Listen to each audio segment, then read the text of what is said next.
तो लोग ऐसे कैसे हो आप लोग। तो एपिसोड शुरू होता है और हम लोग एक आदमी को स्पेस में देखते हैं जो कि कह रहा होता है 80,000 साल बीत गया लेकिन ऐसे ही मेरा बॉडी स्पेस में तैर रहा है। 80,000 साल बहुत ज़्यादा टाइम होता है लेकिन मैंने कभी सोचा नहीं था कि मैं फैंटम से बच भी पाऊंगा। फिर वो कहता है रेड डस्ट फेरी जो कि 80,000 साल पहले मेरी वाइफ थी। मेरे खुद के वाइफ ने मुझे बहुत ज़्यादा प्यार नहीं किया और मुझे बहुत ज़्यादा इग्नोर किया, बस महाराज की सीट के लिए, बस एम्परर की सीट को पाने के लिए मेरी वाइफ बाहर के लोगों से जुड़ गई और मुझे ही नुकसान पहुंचाने लगी। लेकिन चलो छोड़ो, वैसे भी 80,000 साल हो गया है और अभी मैं वापस आ गया हूँ। फिर वो आदमी हंसते हुए अर्थ की तरफ चलने लगता है और जब वो पहुंचता है ना, वो सिटी को देख के कह रहा होता है कि इतना बड़ा जगह अभी मैं कैसे राइट पर्सन को ढूंढूंगा। फिर हम लोग नीचे एक आदमी को देखते हैं जो कि दस्त नाम के लड़के को पीट रहा होता है और कह रहा होता है कि दस्त तुम एक नौकर हो लेकिन तुम्हारी हिम्मत कैसे हुई मेरे उमन को चुराने की, ऐसा लगता है तुम इधर और ज्यादा जिंदा नहीं रहना चाहते हो। फिर हम लोग उस आदमी को भी देखते हैं जो कि ऊपर से सब कुछ देख रहा होता है और कह रहा होता है कि लिंक को देख के ऐसा लगता है सेकंड जनरेशन की लड़का है और एक रिच फैमिली का लड़का लगता है और उसके फैमिली भी शायद ठीक होंगे, लेकिन उसका कैरेक्टर बिल्कुल भी अच्छा नहीं है। लेकिन फिर भी क्या होगा, मैं अपना रिवेंज लेने की रास्ता को इस लड़के से ही स्टार्ट करता हूँ। और आदमी लिंक की तरफ बढ़ने लगता है लेकिन लिंक तो दोस्त को पीटने में बिजी होता है और वो कह रहा होता है कि इस लड़के को मैंने बहुत पीटा है और उसको हाफ क्रिपल भी बना चुका हूँ, लेकिन ये लड़का अभी नहीं मरेगा। चलो अभी के लिए हम लोग उधर से चलते हैं और लिंक उधर से चलने लगता है। फिर हम लोग दूसरे आदमी को देखते हैं जो कि लिंक की तरफ आ रहा होता है लेकिन उसका बॉडी दस्त की तरफ अट्रैक्ट होने लगता है। वो आदमी बोल रहा होता है कि मैं इस लड़के से बिल्कुल भी अटैच होना नहीं चाहता हूँ, इसलिए तुम रुक जाओ। और वो फाइनली दोस्त के बॉडी से अटैच होने से रुक भी जाता है और वो कह रहा होता है कि मैं बहुत ज़्यादा क्लोज हो गया था लेकिन ये तो अच्छा हुआ कि मेरा सोल उसके बॉडी से अटैच नहीं हुआ। फिर उस आदमी को बहुत ही ज़्यादा अजीब फील होने लगता है और वो दस्त के बॉडी में अटैच हो जाता है। दस्त जो कि खत्म हो गया तो फिर से जिंदा हो जाता है उस आदमी का सोल अंदर जाते ही। वो कह रहा होता है कि मैं इस लड़के को जानता भी नहीं लेकिन मेरा सोल इसके साथ कैसे अटैच हो सकता है। लेकिन ये लड़का ली फैमिली की लड़की को चुरा के क्यों लेके जा रहा था। लिंक जो कि उस लड़की के साथ जा रहा होता है वो दस्त की आवाज़ को सुन के पीछे मुड़ता है और वो कह रहा होता है कि मैंने तुमको इतना मारा था कि तुम मरने वाले थे लेकिन तुम कैसे खड़े हो सकते हो फिर से। और दूसरी तरफ दस्त एकदम चिल्ला कह रहा होता है ये सब तुम्हारी गलती है, तुम्हारी वजह से मैं इस लड़के के बॉडी से अटैच हो गया। बास्टर्ड तुम्हारा तो ऐसी की तैसी, अगर दम है तो मुझसे फाइट करके दिखाओ। फिर लिंक बोलता है कि ऐसा लगता है मैंने तुमको जितना मारा था उतना काफी नहीं था, मुझे तुमको फिर से सबक सिखाना पड़ेगा।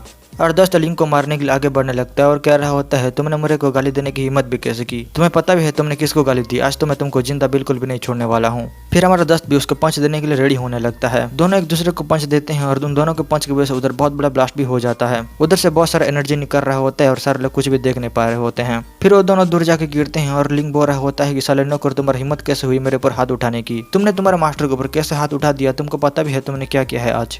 फिर लिंक बोलता है कि आज मैं तुमको अगर नहीं मारता हूँ तो मैं अपना नाम को चेंज कर दूंगा। दस्त भी बोलता है अगर तुम्हारे पास एबिलिटी है तो मुझे मार के दिखाओ, मैं भी देखना चाहता हूँ। फिर लिंक दस्त को मारने के लिए आगे बढ़ता है और दस्त बोल रहा होता है कि अभी मैं क्या करूं, इस लड़के का बॉडी तो उतना भी ताकतवर नहीं है, अभी मैं उस पंच को कैसे झेलूंगा, ऐसा लगता है मैं मरने वाला हूं लेकिन मुझे बिल्कुल भी बिलीव नहीं हो रहा, ये पंच मुझे डेफिनेटली किल कर देगा और अभी तो मैं गया। लिंक उसको पंच मारने ही वाला होता है लेकिन उधर एक लड़की आ जाती है और उसको रोक देती है। उस लड़की का नाम यू होती है और लड़की बोल रही होती है कि तुम लोग स्कूल में खड़े हुए हो इसलिए तुम लोग इधर फाइट नहीं कर सकते हो। फिर लिंक बोलता है कि यू तुम इस बकवास लड़के को क्यों बचा रही हो। यू बोलती है दस्त मेरा क्लासमेट है और मैं क्लास की प्रेसिडेंट हूँ और क्लास प्रेसिडेंट बनने के मुताबिक मेरा रिस्पॉन्सिबिलिटी बनता है कि मैं सब लोग की रक्षा करूँ।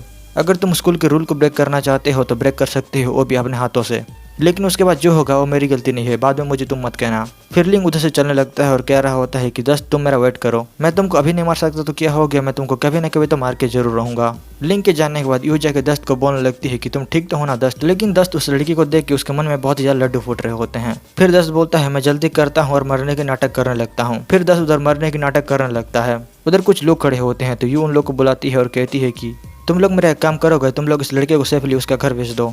फिर यू बोलती है कि हमारे एकेडमी में टैलेंट की कमी नहीं है, सब लोग इधर बस राउडीगिरी करते रहते हैं, मैं एक अच्छा क्लास प्रेसिडेंट नहीं हूँ इसलिए मैं इन लोग को बिल्कुल भी संभाल नहीं सकती। फिर हम लोग दस्त को देखते हैं जो कि मरने के नाटक कर रहा होता है, उठ जाता है और उधर से भागने लगता है। वो कह रहा होता है कि मुझे जल्दी करना पड़ेगा और मेरा स्ट्रेंथ को बढ़ाना पड़ेगा, अभी मैं बहुत ही वीक हूँ इसलिए मैं पिल का सहारा ही ले सकता हूँ मेरे स्ट्रेंथ को बढ़ाने के लिए। फिर दस्त मार्केट जाता है और जितने भी चीज चाहिए होता है पिल बनाने के लिए सबको उठा के चलने लगता है उधर से। फिर दस्त घर आ जाता है और दस्त के सामने उसके फादर खड़े होते हैं और उसके फादर बोल रहे होते हैं कि दस्त तुम वापस आ गए, मैं तुमको बोलना भूल गया लेकिन आज रात हम लोग को एक क्विक में जाना है, हम लोग को मिस्टर ल्यू के पास जाना है जो कि अल्केमी हॉल से है और हम लोग को जैसे भी करके उसको अटेंड करना ही होगा। दस्त बोलता है अभी के लिए मैं प्रैक्टिस करने के लिए जा रहा हूँ, जब टाइम हो जाएगा तुम मुझे बुला लेना। उसके फादर उसके बातों को सुन के कहते हैं अभी इसको क्या हो गया, वो प्रैक्टिस करने के लिए जा रहा है, मुझे बिल्कुल भी भरोसा नहीं हो रहा।